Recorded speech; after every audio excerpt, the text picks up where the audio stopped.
그래서 구약 성경에 300가지 이상의 예언이 있어요. 메시아 예언이. 그 예언이 한 사람에게 정확하게 맞아 떨어지는 건 나사렛 예수 그리스도 한 사람뿐이 없어요. 부활 사건 하나만 가지고도 엄청나지만 부활 사건만 가지고 얘기하면 또 안 되는 게 뭐냐면 이 300가지가 다 이루어졌다는 거예요. 메시아는 이런 일을 할 것이고 가난한 자를 눈먼 자를 눈뜨게 할 것이고 이런 모든 일들이 있잖아요. 그리고 베들레헴에서 태어날 것이고 성령으로 잉태될 것이고 처녀의 몸에서 잉태될 것이고 이런 것들이 하나하나가 다 맞아 떨어지는 게 부활 사건이 제일 크지만 하나하나가 성령으로 잉태되는 것도 이건 뭐 사람으로 전할 수 없는 거잖아요.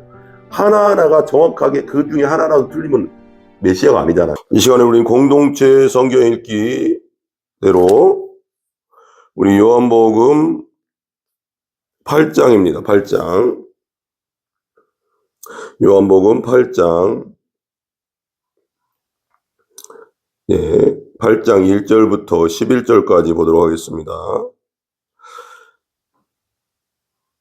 다 각각 집으로 돌아가고 예수는 감람산으로 가시니라. 아침에 다시 성전으로 들어오시니 백성이 다 나오는지라. 앉으사 그들을 가르치시더니 서기관들과 바리새인들이 음행 중에 잡힌 여자를 끌고 와서 가운데 세우고 예수께 말하되 선생이여 이 여자가 간음하다가 현장에서 잡혔나이다. 모세는 율법에 이러한 여자를 돌로 치라 명하였거니와 선생은 어떻게 말하겠나이까. 그들이 이렇게 말하면 고발할 조건을 얻고자 하여 예수를 시험함이로라. 예수께서 몸을 굽히사 손가락으로 땅에 쓰시니 그들이 묻기를 맞이 아니하는지라. 이에 일어나 이르시되 너희 중에 죄 없는 자가 먼저 돌로 치라 하시고 다시 몸을 굽혀 손가락으로 땅에 쓰시니 그들이 이 말씀을 듣고 양심의 가책을 느껴 어른으로 시작하여 젊은이까지 하나씩 나가고 오직 예수와 그 가운데 섰는 여자만 남았더라. 예수께서 일어나사 여자 외에 아무도 없는 것을 보시고 이르시되 여자여 너를 고발하던 그들이 어디 있느냐? 너를 정죄한 자가 없느냐? 대답하되 주여 없나이다. 예수께서 이르시되 나도 너를 정죄하지 아니하노니 가서 다시는 죄를 범하지 말라 하시니라.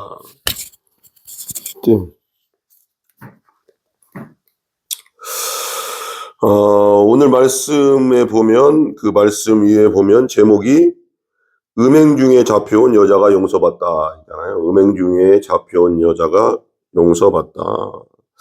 근데 이거 잘 봐야 됩니다. 그냥 이게 2000년 전에 이 음행 중에 잡힌 여자가 그냥 그 당시 그 여자다 이렇게 볼 게 아닙니다. 이게 지금 성경에 기록된 이유가 다 있어요. 우리 모두가 음행 중에 잡혀온 여자입니다. 우리 모두가 지금 설교를 듣고 있는 여러분이나 저나 우리 모두는 하나님 앞에 죄인이고 음행 중에 잡혀온 여자라는 거. 이걸 말하자면 깔고 이 마음을 깔고 이 말씀을 들어야 됩니다. 그래야지 이 말씀이 내 것이 되는 겁니다. 음행 중에 잡힌 여자가 나다. 여러분이나 저나 모두가 하나님 앞에 죄인이고 음행 중에 잡혀온 여자다. 보면 다 각각 집으로 돌아가고 그래요. 예수님의 이제 가르침에 대해서 이제 요한복음 7장에서부터 보면 명절 끝날 곧 큰 날에 예수께서 서서 외치되 누구든지 목마르든 내게로 와서 마시라. 이게 이제 그 초막절, 장막절에 관련된 거라고 했잖아요. 명절이. 그 초막절 날은 이제 그 제사장들이 대제사장과 그 제사장들이 그 실로암 목가에 가서 8일, 7일을 그렇게 이제 명절을 지내는데 첫째 날부터 여섯째 날까지는 한 번씩 실로암 물가에 가서 물을 길러다가 그 성전의 제단 있잖아요. 그 짐승들을 제사 지내고 태우는 곳 거기다 이제 부어요. 붓고 이제 그게 이제 광야에서 지냈던 세월 초막절이니까요. 그것을 기념하는 그런 일이죠. 그리고 마지막 날에는 7번을 그렇게 하거든요. 그리고 큰 밤에 이제 크게 등불을 켜놓고 막 잔치를 하고 이제 좀 그러는 거예요. 그런 건데 그리고 나서 이제 그 대제사장 사람들이 이제 막 여기 보면 45절 보세요. 8장 아랫사람들이 대제사장들과 바리새인들에게 오니 그들이 묻되 어찌하여 잡아오지 아니하냐. 잡아오라고 했어요. 이제 예수를 잡아라. 복잡하잖아요. 막 대제사장들 입장에서는 기독권자들 입장에서는 자꾸 막 뭔가 권세 있고 권능 있는 말씀을 막 전하고, 어떻게 보면 대제사장과 바리새인들과 이 산헤드린 공회의 이 의원들이 성경 박사들인데 자기들 권위가 이제 뭐라고 할까, 인간적으로는 세상적으로는 떨어지고 막 그러잖아요. 자꾸 이제 자기들에 대해서 예수님이 책망하시고 막 더 그런 것도 있고, 그 가르침에 대한 것이 뭔가 잘못됐다, 문제가 있다. 그 가르침 자체가 성경을 가르치겠지만 그 사람들의 삶 자체가 그 문제 있다. 그러잖아요. 그런 얘기를 막 하니까 잡아와라 그런 거예요. 권력으로. 그런 게 오니 그들이 묻되 어찌하여 잡아오지 안 잡아왔어요. 그러니까 46절에 아랫사람들이 대답하되 그 사람이 말하는 것처럼 말한 사람은 이때까지 없었나이다. 예수님처럼 말한 사람, 저 나사렛 예수처럼 말한 사람은 없다. 지금까지 내가 들어봤는데, 그래, 이게 무슨 뜻이에요? 이게 지금, 이게 은근히 비교되고 있는 거잖아, 지금. 대제사장도 있고, 거기에 지금 대제사장 최고로 말씀을 가르쳐야 되는 제사장, 바리새인들, 산헤드린 공회 의원들은 정말 선생 중에 선생, 성경 박사 중에 박사들인데, 그 사람들의 가르침과 비교되는 거잖아, 지금 벌써 이게. 지금 이 말 자체가 어디죠? 그 사람이 말하는 것처럼 말한 사람은 이때까지, 그 사람이 가르치는 것처럼 가르친 사람은 한 번도 들어본 적이 없다. 그럼 지금 듣고 있는 대제사장뿐 아니라 다 지금 거기 있는 이스라엘의 최고의 성경 박사들 앞에서 얘기하는 거잖아요. 그러니까 이게 이 종들이 일부러 그런 건 아닌데, 은근히 그 산헤드린 공회 70명 앞에서 너희들보다 나아, 이게 됐잖아요. 무식 중에. 너희들이 가르치는 것이 너희들랑 가르침도 내가 들어보고 다 들어봤는데, 말씀을 가르치고 하는 거 들어봤는데, 이 사람 같이 말한 사람은 없어. 너희들은 이 사람 못 따라와. 뭐 이게 약간 그렇게 들리지 않습니까? 벌써. 이때까지 없었나이다 하는 게. 40절 바리새인들이 대답하되 너희도 미혹됐냐? 너희도 그 사람은 그 사기꾼한테 속고 있냐? 이게. 그 당시 예수님은 그냥 이단의 괴수고 사기꾼으로 이 사람들은 생각했으니까요. 너 그 사기꾼한테 미혹됐냐? 저 나사렛 예수라는 사기꾼 이단의 괴수한테 미혹됐어? 이렇게 얘기하는 거니까. 48절. 당국자들이나 바리새인 중에 그를 믿는 자가 있느냐? 그러니까 당국자들이는 거, 이게 산헤드린 공회 의원 70명과 그리고 바리새인들, 성경 박사들이죠. 이스라엘의 선생들. 그런 사람들이 그 나사렛 예수를 믿는 자가 있냐? 이렇게 얘기하니까 49절. 율법을 알지 못하는 이 무리를 저주를 받은 자니라. 자로다. 니들이 율법을 알지 못한다. 그리고 저 나사렛 예수는 지금 율법을 어기고 있어. 안식일도 어기고 막 그래. 아닌데, 안식일의 주인이 그걸, 예수님 자체가 창조주신데 그걸 모르니까, 그렇죠? 어쨌거나 지금은 인간적으로만 나사렛 예수로만 보니까, 그죠? 그를 믿는 자가 있느냐? 그러니까 율법을 알지 못하는 저주를 받는다. 그러니까 50절에 여기 이제 이거랑 좀 연결되는 것 같아요. 바리새인 48절하고 50절하고 약간 연결성이 있어요. 당국자들이나 바리새인 중에 그를 믿는 자가 있느냐? 그리고 나서 49절, 그다음 50절. 그리고 이게 니고데모가 나타나는 거죠. 그 중에 한 사람 곧 전에 예수께 왔던 니고데모가 그들에게 말하되 요한복음 3장에 너 거듭나야 돼. 너 다시 태어나야 돼. 위로부터 태어나야 돼. 위로부터 생명을 얻어야 돼. 물과 성령으로 다시 태어나야 돼. 물 곧 성령 그거거든요. 그러니까 물 곧 성령. 그러니까 거룩해지는 것은, 너의 죄를 씻고 거룩해지는 것은 내 피, 예수의 피분이 없어. 이렇게 얘기한 거잖아요. 그러니까 거듭나야 돼. 그렇게 얘기했던 니고데모가 그 밤에 찾아왔었잖아요. 그 사람이잖아요. 그 사람이 이제 예수를 알게 된 거죠. 알아가는 단계였는지 완전히 알게 됐는지는 모르지만 어쨌거나 나사렛 예수에 대해서 이제 완전히 메시아까지는 아직 믿지 않았을지라도 뭔가 하나님께로부터 온 선생이고 점점 구도자의 길을 걸으면서 나중에는 이제 예수님이 십자가에 돌아가실 때는 이제 그때도 함께 하잖아요. 그런 거 보면 이제는 그때는 완전히 믿은 것 같고요. 제자가 된 거죠. 니고데모가 그들에게 말하되 그러잖아요. 우리 율법은 사람의 말을 듣고 그 행한 것을 알기 전에 심판하냐? 그들이 대답하여 이르되 너도 갈릴리에서 왔느냐? 찾아보라. 갈릴리에서는 선지자 나지 못하느냐 하였느니라. 모르는 거죠. 그러니까 나사렛 예수님이 베들레헴에서 나왔다는 걸 모르니까 자꾸 이런 쓸데없는 얘기하는 겁니다. 그리고 이런 막 온갖 일들이 일어났어요. 지금 산헤드린 공회의원들이 모여서 막 그냥 그런 회의를 하고 저 나사렛 예수 저거 어떻게 해야 되냐 막 이런 상황이고 막 니고데모는 이제 예수님에 대해서 좀 아니까 약간 변호하는 거잖아요. 아니 그게 지금 율법은 예수께 왔던 율법의 사람의 말을 듣고 그 행한 것을 알기 전에 심판하냐 막 하면서 이제 변호를 약간 하는 거죠.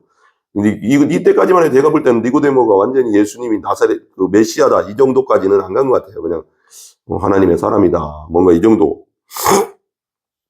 그 정도까지 간 것 같은데 그리고 나서 막 난리가 난 다음에 어떻게든 잡으려고 하는 거죠. 이제 잡으려고 계속 그러니까 이 대제사장 바리새인들은 어떻게든 예수를 잡으려고 그냥 진짜일 수도 있어요. 이 사람들이 기득권에 의해서 자기들 진짜 메시아인 걸 알면서 이거 잘 생각해 보셔야 되거든요. 이 나사렛 예수가 메시아인 거 진짜 성경에서 말하는 메시아인 것을 확실히 알았다면 이 사람들이 이렇게 안 하겠죠. 좀만 더 연구해 보고 좀 더 그걸 성경을 연구하고 그 나사렛 예수와 이렇게 비교해 보면 아, 이 사람이 진짜 메시아구나. 진짜 하나님의 사람이구나. 뭔가 그걸 알 텐데 그냥 배척하는 거죠. 갈릴리 땅에서 저 시골뚜기가 무슨 메시아야. 약간 그러니까 선입견, 편견이 그게 무서운 겁니다. 편견.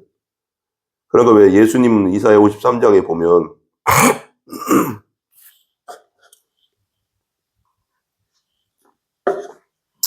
이사야 53장에 보면 연한 순 같고 풍채도 없고 뭐 막 그렇게 얘기하잖아요. 이사야가 이제 그 예수님 오시기 전 700년 전, 800년 전에 그 예언한 건데 하나님의 말씀을 그걸 보면 풍채도 없고 흠모할 만한 것도 없고 그게 이제 뭐라냐면 약간 영어 성경인 것 그렇게 본 것 같은데 핸섬하지 않고 그렇게 되게 풍채도 없다는 건 그렇게 키도 안 컸다는 거잖아요. 풍채는 막 등치, 키 이런 거잖아요. 그렇게 우리가 뭐 그림에서 보는 막 잘생기고 막 그냥 키 크고 그렇지 않다는 거죠. 성경대로라면 이사야 53장 말씀대 그러니까 너무 평범했고 우리가 그냥 길거리에서 지나다니는 평범한 모습, 평범한 사람들 눈에 띄지도 않는 누가 지나갈 때 이렇게 잘 쳐다보지도 않을 정도의 평범한 사람이었다는 거예요.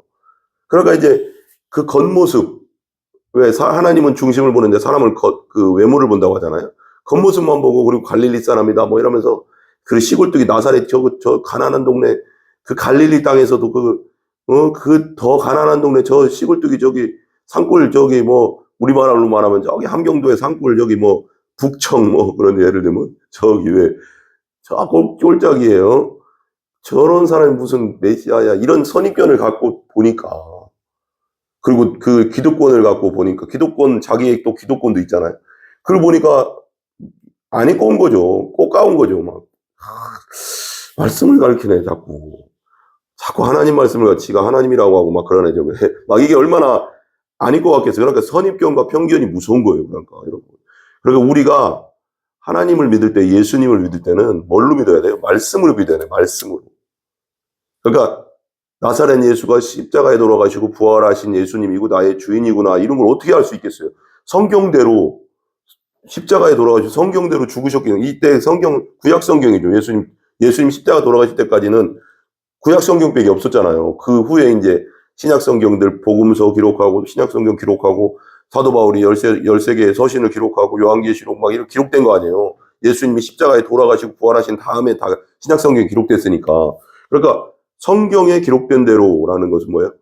그러니까 성경에 기록된다는 건 우리가 좀 그 바리새인 지금 여기 대제사장과 바리새인들이 조금만 성경을 그러니까 선입견으로 나사렛 예수를 보지 않고 외모로 보지 않고 그냥 갈릴리 태생인가?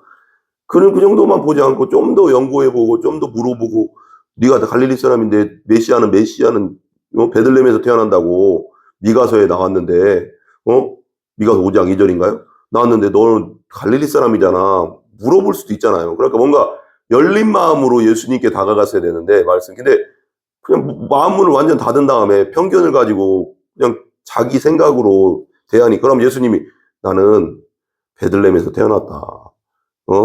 그 로마 황제가 아구스투인가요? 아구스투. 그 황제가 호적하러 갈 때 우리 부모랑 우리 조상들의 그 고향이 베들레헴이다. 난 다윗의 후손이다. 그리고 내가 그때 호적하러 갈 때 거기서 태어났다. 그 말구에서 마구간에서 태어났다 내가. 이게 얘기해 줄 텐데 물어보지도 않지. 그리고 믿지도 않지. 편견이 무서운 게 그거예요. 선입견이 무서운 게 믿지를 않으려고 하는 거예요. 좀만 성경을 연구해보고 구약성경 연구해보면 정말 성경대로 오셔서 성경대로 십자가에 죽으시고 성경대로 부활하시고 성경대로 승천하시고 이걸 알 텐데 하나하나를 따져보면 알 텐데 그럼 우리가 성경대로 믿어야 되는 거죠. 기록된 성경을 믿어야 되는 거지 편견과 선입견을 내 생각, 내 편견을 믿으면 믿음이 안 들어가죠. 어떻게 사람이 부활할 수가 있어? 어떻게 그 십자가에서 내 죄를 위해 죽으셔? 어떻게 이런 일들이 일어나? 오병이요? 이게 무슨 말도 안 되는 소리야? 막 이런다고. 이 마음문을 열지 않으면 정말 그것도 성령님이 해주셔야 되겠지만 마음문을 열고 성령님 기도하면서 마음문을 열고 성경을 읽고 듣지 않으면 믿음이 안 들어간다니까 여러분. 지금 이런 상태잖아요. 그러니까 맨날 때려 죽이려고 하고 예수님 어떻게 하면 죽일까 그 생각이나 하고 맨날 성경 안식일을 어긴다는 둥 저런 사람이 무슨 갈릴리에 태어난 사람이 무슨 메시아 선지자냐 메시아냐 하면서 이따위나 얘기를 하고 지금도 우리도 마찬가지죠. 교회를 나오면서도 어떻게 2000년 전에 그분이 나를 위해 돌아가시고 십자가에 내 죄를 위해 돌아가시고 부활하셔서 나를 위해 부활하셨다고. 근데 이거 아셔야 됩니다. 그건 역사적 사실이고요. 그건 우리 성경에만 기록된 게 아니라 그리고 이 성경 전체는 신약 성경 전체까지 AD 100년 이전에 다 기록됐다는 게 역사적 기록입니다. 그 사해 문서 어느 날 그 사해 있잖아요. 그 이스라엘 사해에서 양치기가 그 항아리에 담겨 있는 사해 문서를 이렇게 막 돌 던지다가 쨍그랑 소리는 가보니까 사해 문서가 발견됐잖아요. 두루마리 사해 문서. 그 이사야서랑 무슨 여러 가지 그러니까 성경 비교해 보니까 그게 AD 100년 그 전에 다 기록된 문서 고고학적으로 그렇게 그런데 그때 당 그 문서랑 성경 지금 이사야서랑 여러 가지 성경들 여기서 사전엔 성경 문서들하고 이렇게 맞춰보니까 다 맞는다는 거예요. 정확하게 딱 떨어진다는 거예요. 기록이. 성경은 역사적 기록이에요, 여러분. 역사적 기록. 그리고 제가 예전에 말씀드렸지만 한 사람 나사렛 예수에게 그 한 사람에게 구약 성경에 300가지 이상의 예언. 이거 메시아는 이런 사람이다. 메시아는 하나님이 보내주신 메시아는 이런 일을 행할 거다. 그래서 구약 성경에 300가지 이상의 예언이 있어요. 메시아 예언이. 그 예언이 한 사람에게 정확하게 맞아 떨어지는 건 나사렛 예수 그리스도 한 사람뿐이 없어요. 부활 사건 하나만 가지고도 엄청나지만 부활 사건만 가지고 얘기하면 또 안 되는 게 뭐냐면 이 300가지가 다 이루어졌다는 거예요. 메시아는 이런 일을 할 것이고 가난한 자를 눈먼 자를 눈뜨게 할 것이고 이런 모든 일들이 있잖아요. 그리고 베들레헴에서 태어날 것이고 성령으로 잉태될 것이고 처녀의 몸에서 잉태될 것이고 이런 것들이 하나하나가 다 맞아 떨어지는 게 부활 사건이 제일 크지만 하나하나가 성령으로 잉태되는 것도 이건 사람으로서는 할 수 없는 거잖아요. 하나하나가 정확하게 그 중에 하나라도 틀리면 메시아가 아니잖아요. 왜? 성경은 정확하니까. 근데 메시아 예언, 성경의 300가지 이상의 메시아 예언, 구약의 성경대로 예언이 이 나사렛 예수라는 한 사람에게 다 이루어졌다는 거예요. 근데 그게요, 여러분, 제가 어떤 확률적으로 어떤 분이 그런 얘기를 하더라고요. 이 세상에 모래 있잖아요, 모래. 내가 그 앞은 모르겠어요. 앞에는 모르겠는데 이 세상에 0.5mm라고 해요. 0.5mm의 모래들이 이 지구상에 저기 우리가 막 대천에서 강릉에서 속초 해수욕장 저기 남해에 무슨 해수욕장 해운대 해수욕장 가서 무슨 해수욕장이든 가서 모래 한 줌만 이렇게 져도 이 모래 이렇게 한 줌을 이 모래가 몇 개가 되겠어요. 이것도 몇 천 개 될 거예요. 근데 그 바닷가 강릉 해운대 대천 속초 어디는 좋아요. 주문진 해수욕장 그 강릉 경포대 해수욕장 하나만 얘기해도 해운대 해수욕장 하나의 그 모래밭만 얘기해도 그 모래가 몇 개가 되겠어요 도대체. 상상을 초월할 거 아니에요. 우리가 생각할 수 없는 거잖아요. 근데 그 모래가 근데 이 세상 모든 모래래요. 모든 모래가 그 앞에가 0.7인가 1.7 곱하기 10의 18승이라고 했나요? 예를 들면 10의 18승만 따져도 10의 18승은 0이 18개잖아요. 뒤로 이게 상상이 됩니까, 이게? 그 정도의 양인데, 그 어떤 학자가 그 얘기를 하더라고요. 어떤 분이. 근데 나사렛, 어떤 이 구약의 300가지 예언이, 이거 잘 들어보세요. 이 구약의 300가지 예언이 어떤 한 사람에게, 메시아 예언이 어떤 한 사람에게 정확하게 다 이루어졌다. 이것은 이 세상의 모래 중에 하나의 모래를 찾는 거 있잖아요. 예를 들면 이 10의 18승분의 어떤 모래를 있어요. 모래가 있는데 모래를 딱 던져놓은 다음에 저 모래를 찾으면 1000억을 주겠다. 1조를 주겠다. 어디다 던져놨는지 몰라. 아프리카 어떤 땅에 던져놨는지, 강릉 해수욕장에 던져놨는지, 바닷속에 던져놨는지, 어디 있는지 몰라요. 근데 어떤 사람이 그러는 거예요.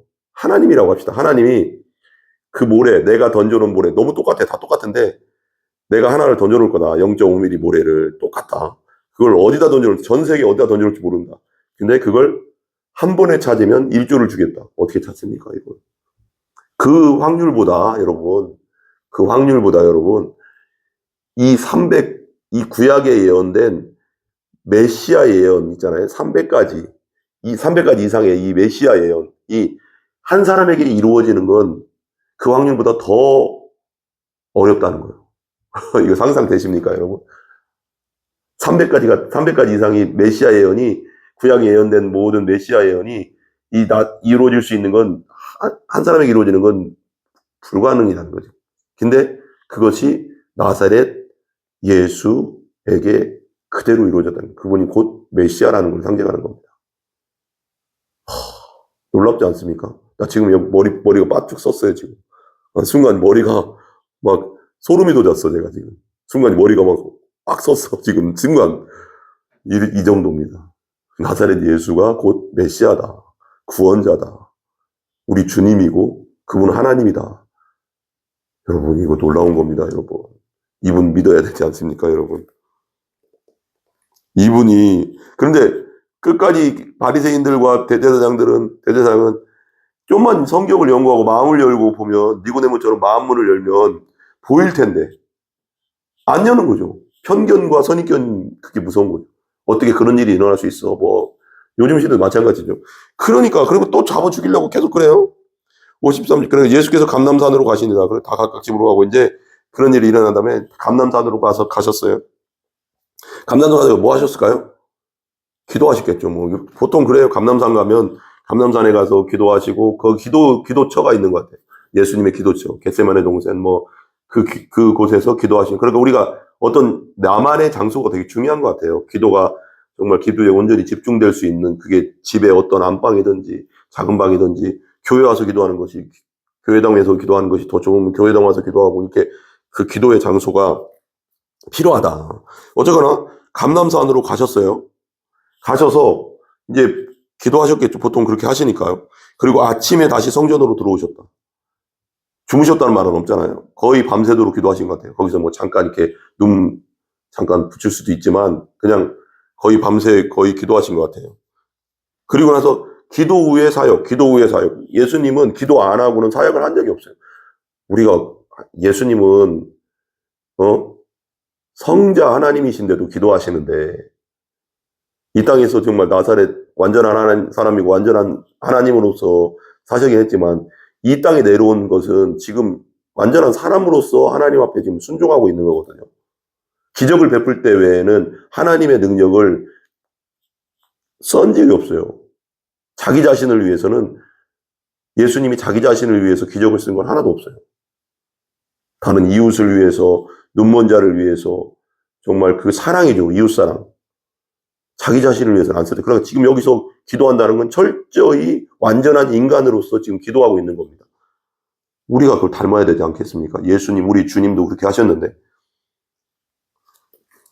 그리고 봐봐요. 아침에 다시 성전으로 들어오시니 백성이 다 나오는지 앉으사 그들을 또 가르치셔요.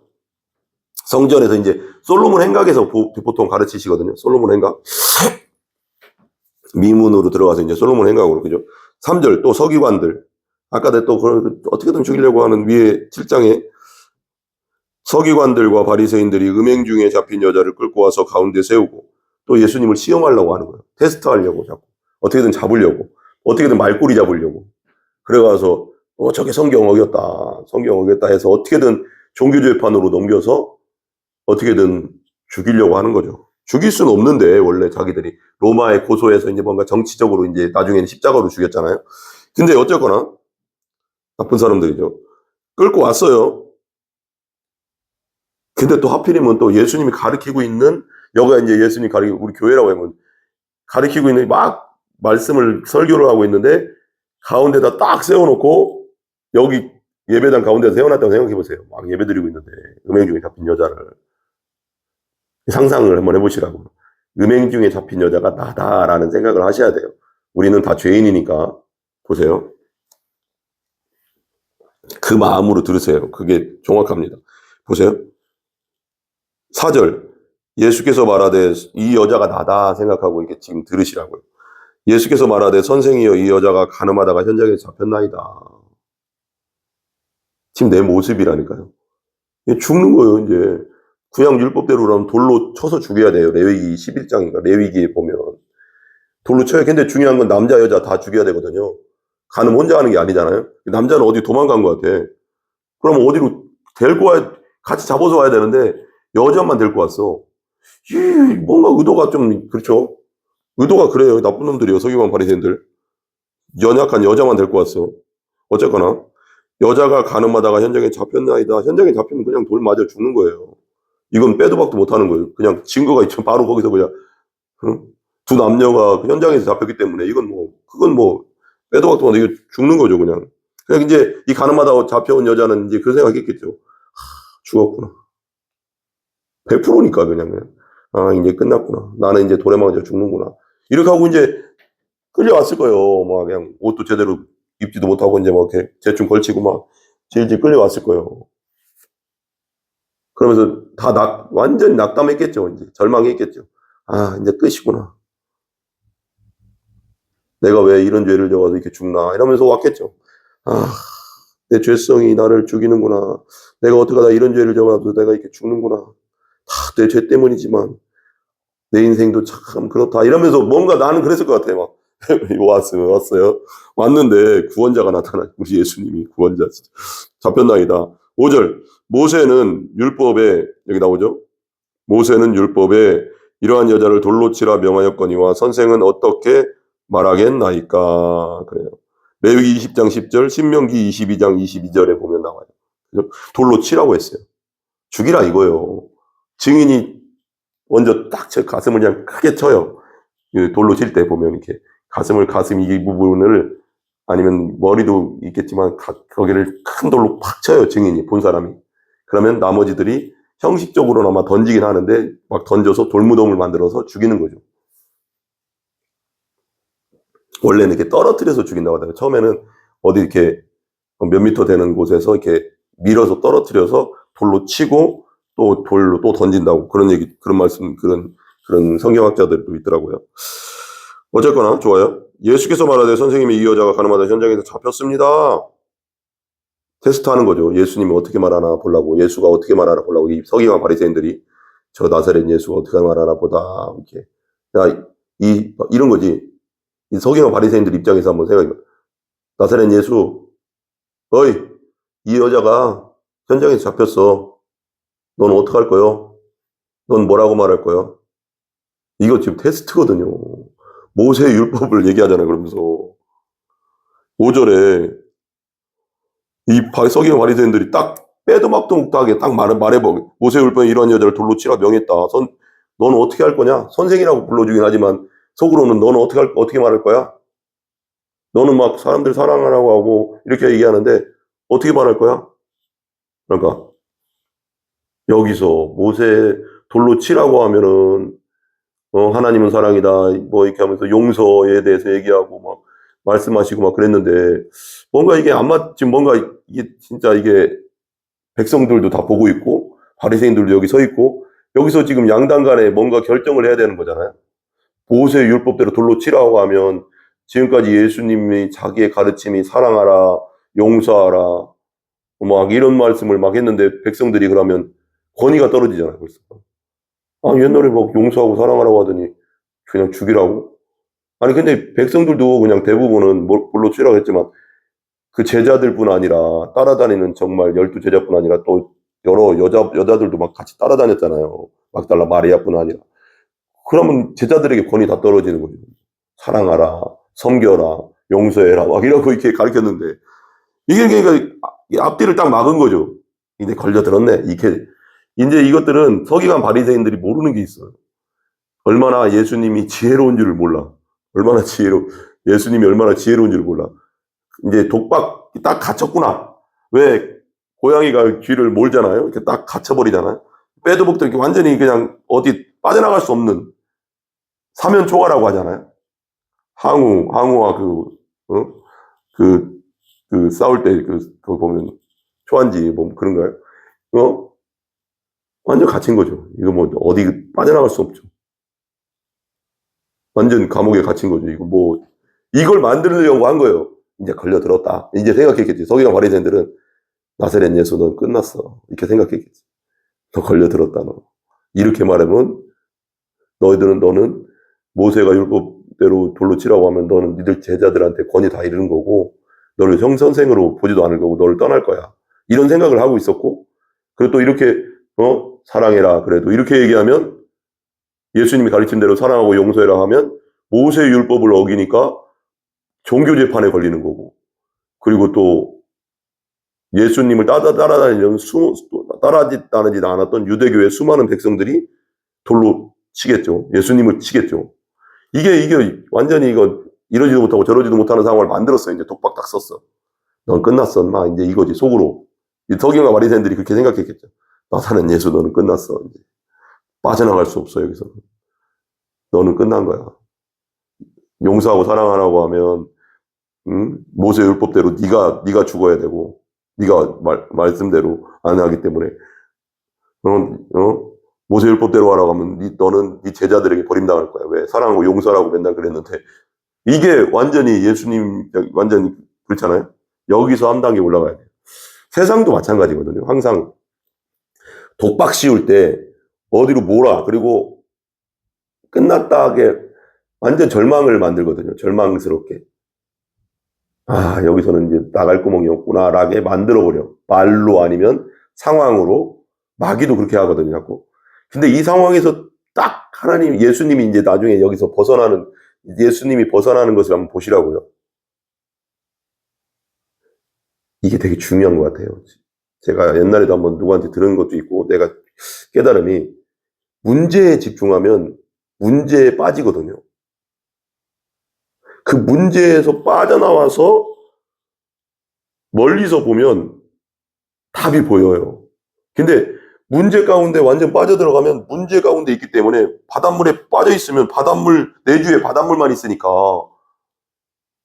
그냥 이것만 보이는데 빠져나와서 보면 다른 게 보이거든요. 이게 되게 중요한 것 같아요. 우리가 삶에서.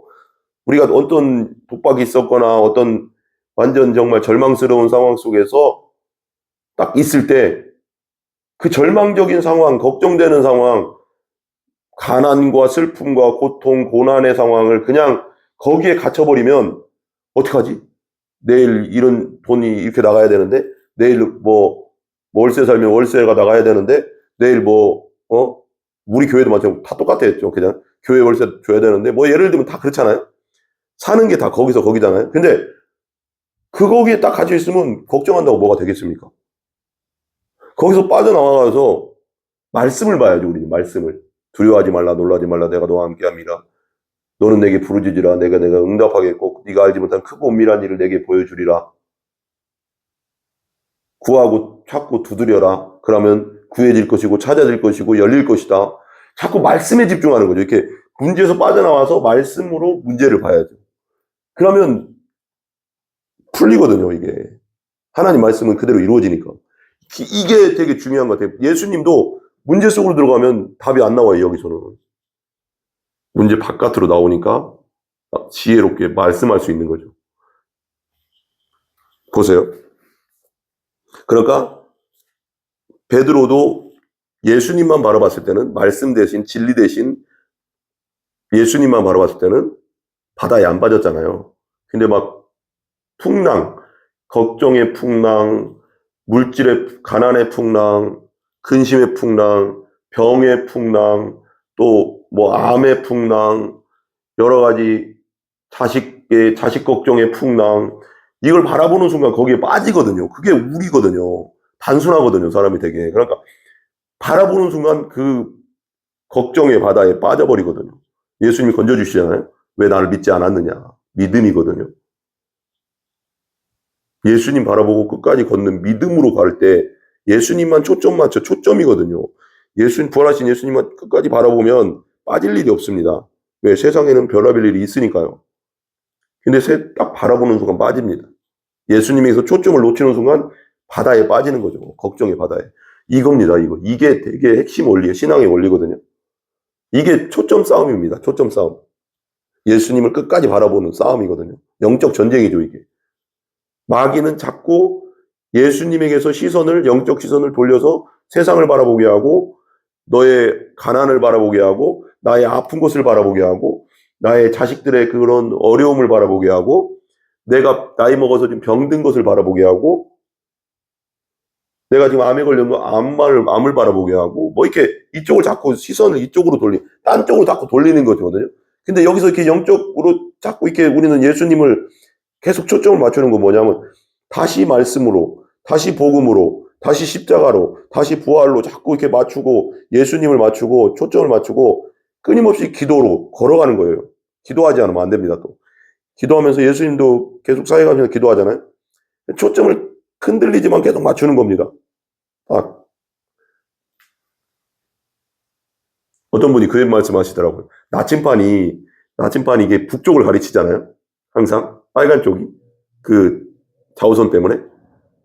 북쪽을 가리치는데, 이게 딱 흔들릴 때가 있잖아요. 막 이렇게 딱 놓으면 막 흔들리다가도, 왔다 갔다 하다가도 다시 북쪽으로 딱 되잖아요. 그렇듯이 우리도 마찬가지로 우리 그리스도인들도 어쩔 때는 세상에 살면서 흔들릴 때가 있어요. 믿음이 막 흔들려. 그래도 항상 딱 하고 예수님 앞에 맞춰져야 되거든요. 그게 거듭난 그리스도인들이잖아요.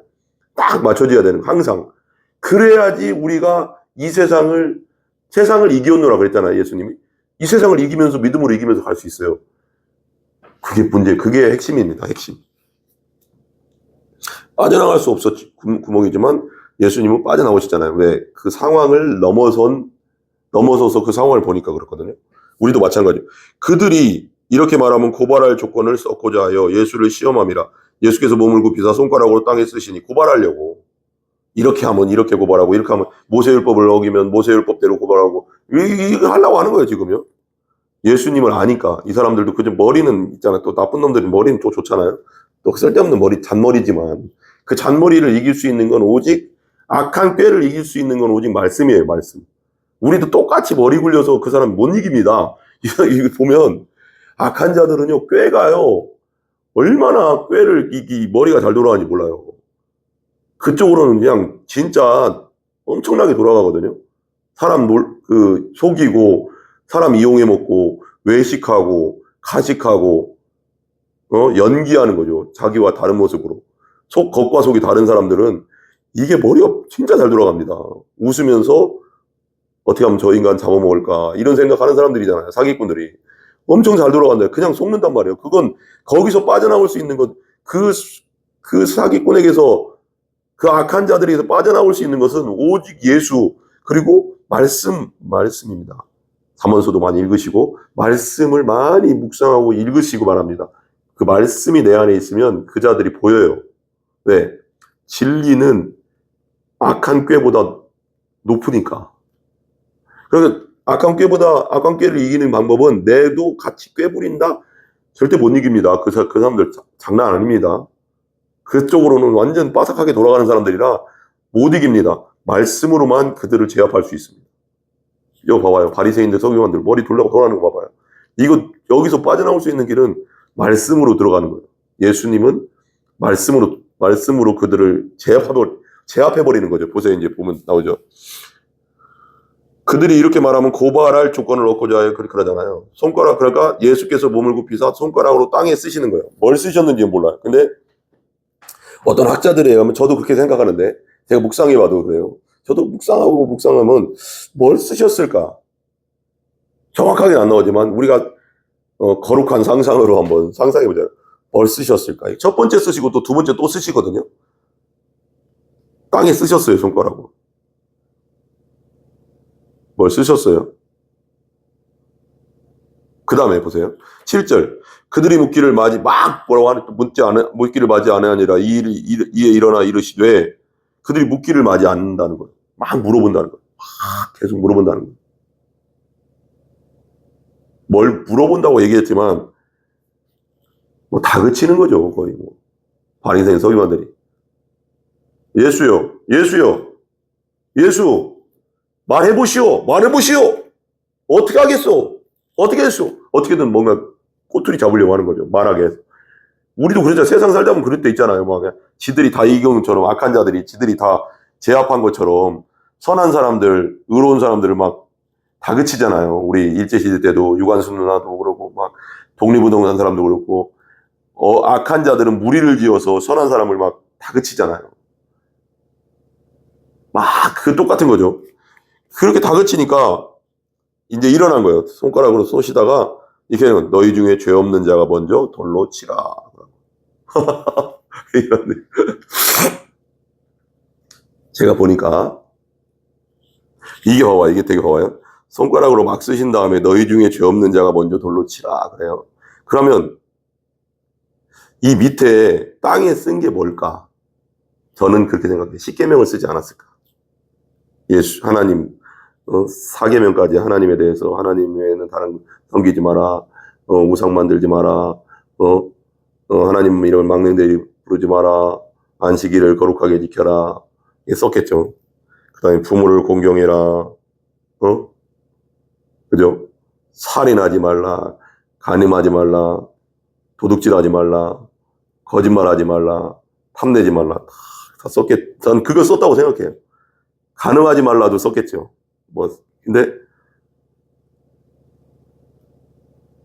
근데 저는 여기서 또 한 번 생각하는 게 마태복음 5장이 생각나는 거예요. 이 글을 묵상하면서 갑자기 성령님께서 딱 주는 게 마태복음 5장이 딱 생각이 나는 거예요. 너희 중에 죄 없는 자가 먼저 돌로 치라. 가늠하다 현장에 잡힌 사람이 우리도 막 정죄하잖아요, 사람을. 저 사람은 저 인간, 저 나쁜 인간, 이 죄덩어리 이 죄인아 막 그렇게 얘기하지만 알고 보면 우리도 다 죄인인데 하나님 앞에 우리도 다 죄인이잖아요. 그 사람은 드러난 죄인, 우리는 아직 드러나지 않은 행동으로 아직 안 했을 뿐이지 드러나지 않은 죄인. 누구 말대로 어떤 목사님이 옛날에 스펄저 목사님인데 누군가를 막 이런저런 책을 읽는데 누군지는 정확하게 생각 안 나는데 어떡하나. 근데 저 감옥에 있는 사람은 이 세상에는 두 종류밖에 없다는 거예요. 저 감옥에 있는 죄인과 밖에 있는 죄인. 그게 나는 너무 와닿더라고요. 너무 와닿더라고요.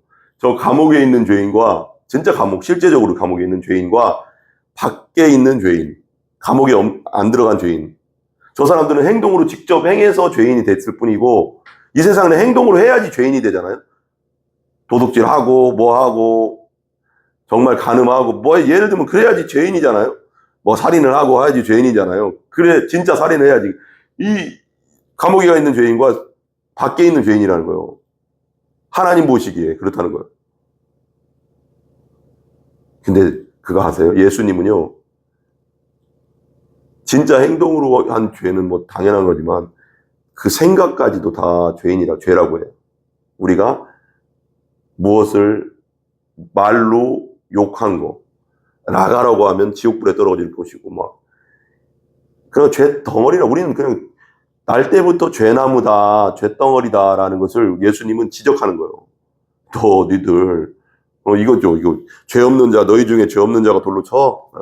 십계명을 썼든지 무슨 계명을 십계명일 가능성이 좀 많다고 생각해요. 이렇게 쓴 다음에 딱 얘기하면서 이제 그 다음에 다 쓰고 나니까 너희 중에 죄 없는 자가 먼저 돌로 쳐. 그러고 나서 이 사람들이 막 다그칠 때는 아마 글 쓸 때는 그 무슨 글자 쓰는지 생각도 안 하고 막 다그치기만 했을 거예요. 예수님 얼굴 보면서. 근데 너희 중에 죄 없는 자가 돌로 쳐. 그러니까 그때서야 이제 글자를 봤다고 저는 생각해요. 보면서 죄 없는 자가 돌로 치라고?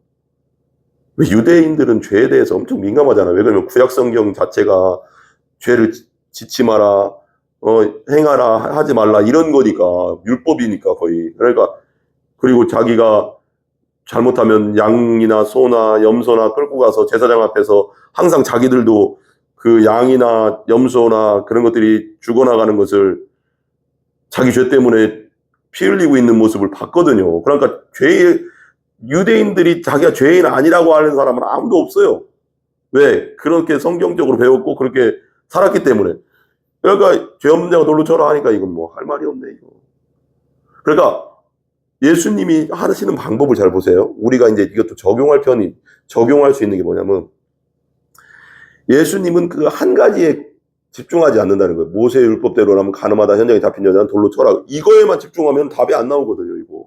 진짜 죽어야 되거든요, 모세 율법대로라면. 그리고 예수님 사랑하라고 했는데, 그러면 또 이거 사랑해라 그래도, 이거 용서해라 그러면 또 제자들에게는 인정받겠지만 백성들에게는 돌 맞고 또 이게 그러잖아요. 그거에 집중하는, 그 문제에 집중하는 게 아니라 문제에서 빠져나와서 전체를 보는 거죠. 말씀으로. 이게 되게 중요합니다. 사람이 되게 단순해서요. 문제를 보면 문제에 너무 빠져 있거든요. 그 걱정에 막 돈 없으면 돈 없는 거, 뭐에 병이 들었으면 병이 있는 거, 그거에만 걱정하는데, 거기서 빠져나와서 하나님 말씀으로 나를 보면 그 문제가 작게 보이는 거예요. 아, 하나님 크시니까 이렇게 봐야 됩니다. 그리고 그 문제를 해결할 수가 있어요. 그래야지. 문제에 갇혀 있으면 절대 해결할 수가 없어요, 문제를. 그러니까 너희 중에 죄 없는 자가 먼저 돌로 치라. 이거 이 말씀은 진짜 저는 성경에 진리 중에 진리 아닐까? 이 말씀도. 저는 다 진리지만 이 말씀도 정말 엄청난 말씀 아닙니까? 이 말씀 누가 하겠습니까? 세상에 어떤 사람이 이렇게 말할 사람이 누가 있습니까? 너희 중에 죄 없는 자가 먼저 돌로 쳐라. 잠깐 우리 묵상하자고요. 너희 중에 죄 없는 자가 먼저 돌로 치라. 이 세상에 죄 없는 자가 어디 있습니까? 말로, 행동으로, 생각으로. 예수님은 그것까지 보시니까. 그러니까 왜 제가 음행하다가 잡힌 여자가 나하고 여러분이라고 했느냐. 이것 때문에 그래요. 예수님이 직접 말씀하셨기 때문에 그럽니다. 보세요. 마태복음 5장 27절 보세요. 또 가늠하지 말라 하였다는 것을 너희가 들었으나 나는 너희에게 이르노니 음욕을 품고 여자를 보는 자마다 마음에 이미 가늠하였느니라. 다시 한번요. 또 가늠하지 말라 하였다는 것을 이게 아까 말한 그 똑같은 거예요. 그죠? 출애굽기 20장 14절, 신명기 5장 18절, 아까 그 현장에서 가늠하다 잡힌 여자랑 또 그 여자를 말하는 거예요. 그 실제적인 거. 가늠하지 말라 하였다는 것을 너희가 들었으나 그 실제적으로 내 몸으로 행한 걸 말하는 거예요. 근데 나는, 예수님 직접 말하는 거죠. 이 산상수훈에서 나는 너희에게 이르노니 음욕을 품고 여자를 보는 자마다 마음에 이미 가늠하니. 여러분, 음욕이 없는 사람이 어디 있을까요? 이 세상에.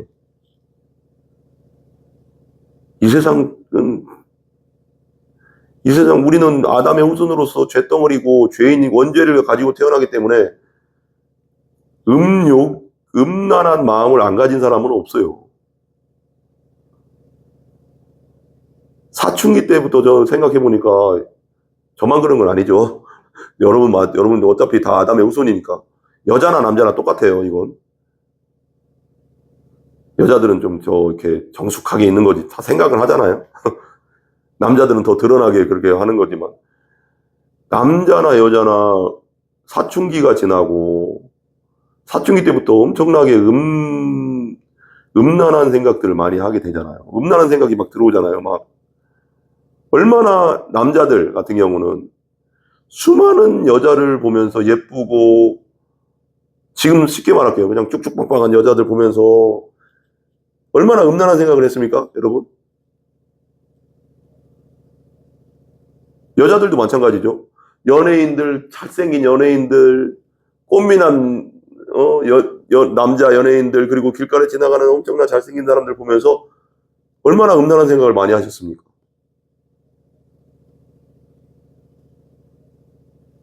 현장에 잡힌 여자 아닙니까? 예수님 말씀대로라면 우리 돌에 맞아 죽어야 되지 않습니까? 우리 죄덩어리인데. 우리 이거 그러잖아요. 여기 분명히 나오잖아요. 나는 너희에게 이르노니 음욕을 품고 여자를 보는 자마다 마음에 이미 간음하였느니라. 마음에 간음했대요. 죄라는 거예요, 죄. 간음은 이 마음에서부터 나오는 거예요. 그러니까 우리 예수님 항상 그 마음을 건드리거든요. 마음이 세상에서 가장 부패하다. 그 속에서 막 음란과 간음과 더러움과 살인과 시기와 질투와 이게 여기가 뿌리라는 거예요, 뿌리. 뿌리가 없으면 나무가 자랄 수 없고 열매가 열리지 않잖아요. 나타난 것은 행동으로 나타난 것, 행동으로 도둑질하고 간음하고 살인하고 욕한 것은 내 속에 있는 뿌리에서 나와서 열매로 나온 거죠. 그 열매죄라고 하는 거거든요. 범죄라고 하잖아요. 죄는 이 안에 있어요, 이 안에. 그래서 우리가 죄인이라고 하는 거예요. 예수님 믿음으로 의인이 되는 거죠. 이게 놀랍지 않습니까, 여러분? 누가 이 말씀에서 피해갈 수 있겠습니까? 나는 너희에게 이르노니 음욕을 품고 여자를 보는 자마다 마음에 이미 간음하니라. 누가 이 말씀에서 지옥불을 피해갈 수 있겠습니까? 누가 이 말씀대로라면 죄가 하나만 있어도 홀이라도 있으면 하나님 나라 들어갈 수 없고 다 지옥에 다 떨어져야 되는데 우리는 생각으로 마음으로 얼마나 많은 음란한 생각을 했고 얼마나 많은 더러운 말들을 했습니까? 이거 하나만 가지고도 우리는 그냥 지옥에서 그냥 지옥 밑바닥으로 죄인 중에 괴수고 지옥 밑바닥으로 떨어져야 되는 거예요, 여러분. 어디서 이 말씀에서 누가 피해갈 수 있겠습니까? 우리가 바로 이 현장에서 잡힌 가늠한 여인이고 이 말하고 있는 막 예수님 앞에 막 서기관 바리새인들 저 여자 어떡합니까? 저 여자 하는 그 사람들도 가늠한 여자랑 똑같은 부류인데 하나님 보시기에는 우리도 그죠? 아무리 고상한 척하고 아무리 깨끗한 척하고 여러분 중에 누가 있을 수도 있죠. 세상 살면서 여러분 생각을 보시라고요. 얼마나 더럽고 여러분이 얼마나 시기와 질투와 미움과 더러운 말과 욕만 해도 나가라고 해도 지옥불에 떨어진다고 하는데 그리고 우리 속에서 일어나는 온갖 음란한 생각들과 음욕을 품고 여자를 보고 남자를 보고 여자는 남자를 보고 얼마나 많이 합니까? 생각이 드러난다고 생각해 보세요. 내 머리가 투명하다고 생각해 보세요. 내 마음이 투명하다고 생각해 보세요. 근데 우리가 다 투명하다고 생각해요. 지나가는 사람들이 내 마음을 다 볼 수 있고 내 생각을 다 볼 수 있다. 그러면 집 밖에 나오겠습니까? 창피해서? 여러분, 전 못 나갈 것 같은데. 내 머리에 생각하는 것이 다 다른 사람이 내 머릿속을 다 볼 수 있다. 그리고 내 내가 마음속에서 생각하는 음란한 생각, 더러운 생각, 악한 생각, 그런 생각하는 것이 마음이 그대로 거울처럼 다른 사람이 다 보인다. 투명하게 어항에 있는 그 붕어처럼 다 보인다. 그러면 여러분들 집 밖에 나갈 수 있겠습니까? 못 나가지. 못 나가요, 여러분. 저도 못 나갈 것 같아요. 아니, 가족들 앞에서도 못 보일 것 같아요. 그냥 내 방에 각자의 방이 있으면 내 방에 그냥 처박혀서 평생 살다가 죽을 것 같아요. 못 나가지. 내가 나갔는데 내 생각 속에 그런 막 온갖 더러운 생각, 악한 생각이 있는데 내 아내가, 내 딸이, 내 아들이 아빠 내 생각을 그대로 본다면, 내 마음을 그대로 본다면 더러운 생각, 악한 생각 그런 걸 다 보고 있다면, 보인다면 뭐라고 하겠어요? 아빠 진짜 더럽다. 저런 인간이 내 아빠라니. 저런 사람이 목사라니. 안 그러겠습니까, 여러분? 진짜 주님의 은혜 아닙니까? 예수 십자가의 보혈의 은혜 아닙니까? 우리가 사는 게. 예수님 부활하시고 내 주인 되지 않았다면 우리가 어떻게 이 죄를 용서받을 수 있겠습니까? 우리가 그런 죄인입니다, 여러분. 끔찍하지 않습니까, 여러분? 내 머리가 다 보이고 투명하게 다 보이고 생각이 다 보이고 더럽고 악하고 시기 질투 미움 했던 그 생각이 그대로 보이고 내 마음에 음란과 그냥 더러운 생각들을 했던 것이 그대로 보이면 사는 사람들에게 그대로 서로 간에 다 보인다고 하면 집 밖에 어떻게 나가겠습니까? 우리 얼마나 고상한 척 하면 안 됩니다, 여러분. 고상한 척, 도도한 척, 몰라서 하는 겁니다, 몰라서. 알면은 그냥 하나님 앞에 바짝 엎드려서, 하나님 저는 죄인입니다. 불쌍히 여겨주시옵소서. 세리의 기도가 그냥 나와요, 그냥.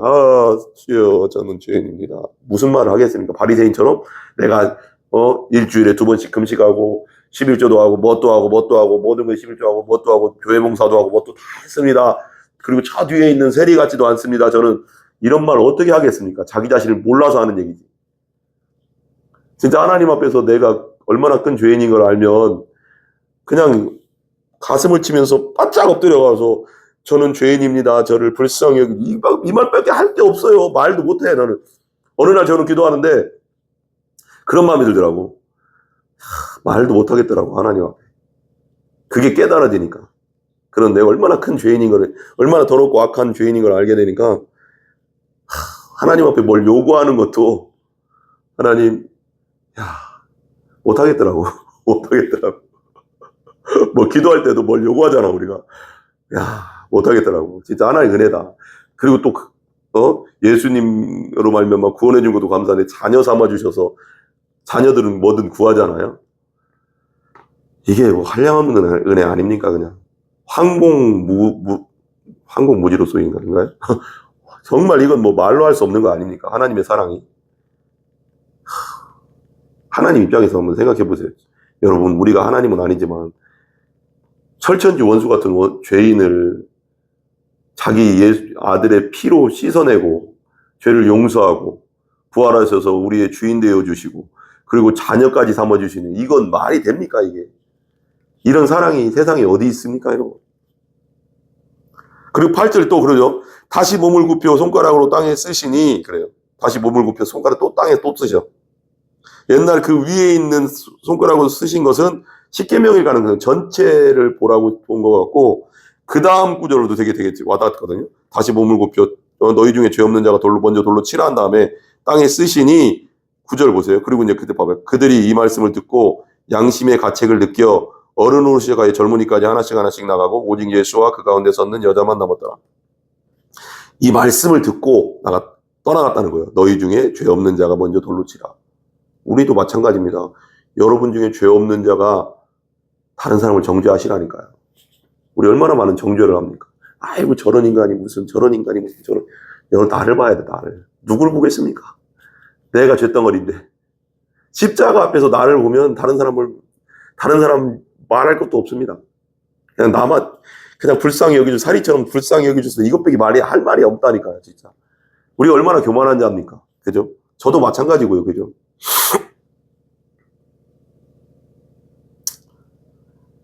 양심의 가책을 느껴 그 말을 듣고 너희 중에 죄 없는 자가 먼저 돌. 우리도 양심의 가책 느끼잖아요. 그리고 그 손가락에 쓰시기 뭘까? 하나씩 가고 어른으로 시작하 젊은이까지 하나씩 나갔대요. 오직 예수와 그 여자만 남았대요. 우리가 예수님 만날 때는 우리가 예수님과 단독으로 만나야 되는 거예요. 인격 대 인격으로. 딱 남았잖아요.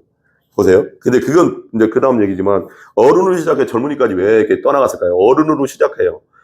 두 번째 손가락으로 쓰신 건 제가 볼 때는 그 막 소리 질렀던 바리새인과 서기관들이 죄를 쓰지 않았을까? 너 이런 죄 졌지. 너는 아무도 모르게 졌다고 하지만 나는 다 안다. 왜 하나님이기도 하잖아요. 완전한 인간이지만. 딱스. 어이씨 뭐야. 깜짝하고 놀라서 가고. 너 그 나 비난하든 그렇게 비난하지 너. 이게 뭐야 하고 또 도망가고. 어른으로 시작하여 젊은이까지라는 건 뭐예요? 그리고 우리가 심판대 앞에 있으면 한 번 죽는 것은 정해진 것, 그 다음에 심판이 있으려는 거. 심판대 앞에 딱 쓰면 여기 있잖아요. 우리가 그냥 하나님 앞에 투명하게 보인다니까. 우리 중심을 다 보고 계시기 때문에. 우리가 또 심판책이 있다고 했어요. 요한계시록에 보면 심판책과 생명책이 있다고 했잖아요.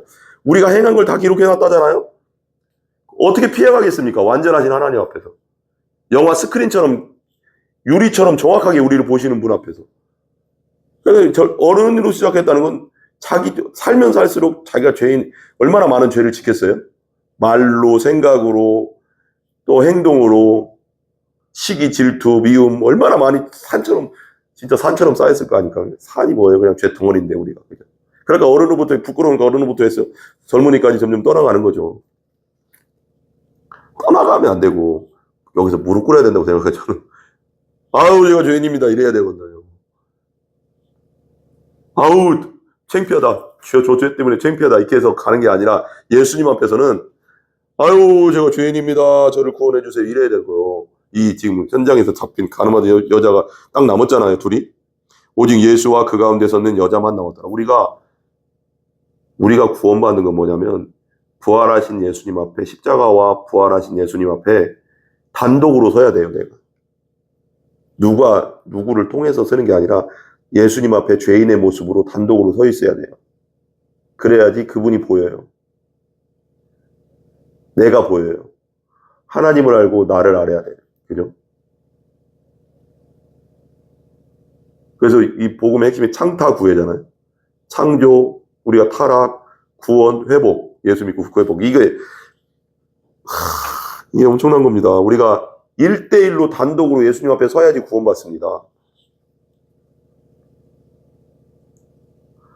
10절, 예수께서 일어나서 여자 외에 아무도 없는 것을 보시고 이르시되, 아무도 없어요.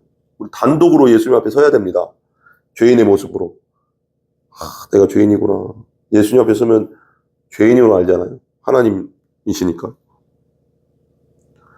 여자 외에 아무도 없는 것을 보시고 이르시되, 여자여, 너를 고발하던 그들이 어디 있느냐? 너를 정죄한 자, 유죄 판결하던 자가 어디 있느냐? 저 죄인입니다. 저 여자 돌로 쳐야 됩니다 하던 자가 어디 있느냐? 그게 우리라고요. 지금 현장에 잡힌 여자가. 왜? 여자를 보고 음란한 생각만 하고 가늠할 생각만 했어도 벌써 가늠했다 그러잖아, 마음에. 그건 남자를 보고, 여자들도 남자를 보고 음란한 생각만 해도 벌써 가늠한 거랑 똑같은 거예요. 남자 여자가 어디 있어요? 똑같죠. 다 죄인인데. 여자여, 정죄한 자가 없느냐? 11절, 대답하여 주여 없나이다. 예수께서 이르시되, 나도 너를 정죄하지 아니하노니 가서 다시는 죄를 범하지 말라 하시니라. 이거 보세요. 로마서 보세요. 로마서 우리 너무 유명하죠? 그죠? 로마서 8장 1절. 그러므로 이제 그리스도 안에 있는 자에게는 결코 정죄함이 없나니. 정죄함이 없다. 유죄 판결 안 받는다. 왜? 예수님이 십자가에서 나 대신 유죄 판결을, 하나님의 진노의 유죄 판결을 다 당하셨기 때문에. 이겁니다, 여러분. 이거예요, 여러분. 이렇게 말한 분은 없어요. 세상에, 그죠? 대답하여 주여 없나이다. 예수께서 이르되, 나도 너를 정죄하지 아니하노니 가서 다시는 죄를 범하지 말라. 정죄, 유죄 판결. 예수님도 유죄 판결 안 하겠다는 거예요. 원래 예수님 누구예요? 심판자잖아요. 백보자 심판의 심판주잖아요. 예수님 재림하셔서 하실 뭐예요? 심판하시는 거잖아요.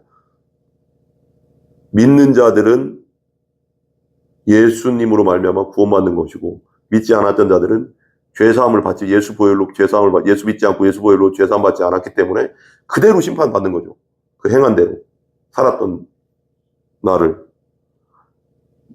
예수님 안에 있으면 정죄당하지 않는다. 왜? 예수님이 나 대신 하나님의 정죄, 유죄 판결을 십자가에서 당하셨기 때문에. 나도 너를 유죄 판결하지 않는다. 왜? 내가 당할 거니까. 가서 다시는 죄를 범하지 말라. 우리 똑같아요. 이 여자한테 말한 것이 나에게 말한 겁니다. 우리에게 말한 겁니다. 내가 너를 위해 죽었어. 너 이제 유죄 판결 당하지 않는다. 너 심판당하지 않는다. 내가 너의 주인이야. 넌 내 거야. 넌 내 거야. 그리고 세상에서도 내 안에서 나 의지하고 죄 짓지 마. 이제 죄 짓지 마. 이렇게 말하는 거예요, 여러분. 우리 기도하겠습니다. 우리 한번 이렇게 기도했으면 좋겠습니다. 여러분 중에 혹시 우리 저희 유튜브를 통해서 안 믿는 분들이 혹시 듣는다고 저는 믿거든요. 저는 계속 기도하고 있거든요. 이걸 통해서 복음이 전해지기를 위해서 계속 이 유튜브를 통해서 또 복음이 전해지기를 기도하고 있거든요. 어떤 영혼인지 몰라요. 전 세계에 어떤 영혼인지 몰라요. 왜? 유튜브는 전 세계로 가니까. 그리고 다 번역이 되잖아요, 요즘은요. 누군지 모르겠어요. 그리고 또 교회는 다니고 있지만 아직 내가 정말 예수를 모른다. 그냥 종교 생활만 한다. 그냥 아내 손 잡고 왔고, 엄마 손 잡고 왔고, 부모의 손에 이끌려서 왔다. 교회를 몇 년 다녔는데도 아직 난 예수가 믿어지지 않는다. 내가 온전히 거듭나지 못했다. 부활하신 주님을 온전히 만나지 못했다. 그런 분들은 간절히 이렇게 같이 기도하겠습니다. 같이 따라해 주시기 바랍니다. 간절한 마음으로, 성령님께서 역사해달라는 마음으로 하나님께서는 간절한 기도, 찾고 찾는 자를 만나주신다고 했어요. 그죠? 우리 기도하겠습니다. 따라해 주세요. 하나님, 저는 죄인입니다. 저의 생각으로, 마음으로 얼마나 음란하고 더럽고 악한 생각을 하며 살았는지 모릅니다. 현장에서 가늠하다 잡힌 여자가 저입니다. 그 여자보다 저는 더 더럽습니다. 우리의 생각까지도 판단하시고 심판하신 주님 앞에 어찌 고개를 들 수 있겠습니까? 예수님이 저를 위해서 십자가에서 저 죄를 위하여 돌아가시고 부활하셨다는 그 소식을 들었습니다. 저는 예수님을 믿기를 원합니다. 저에게 믿음을 주시옵소서. 부활하신 주님, 저를 만나 주시옵소서.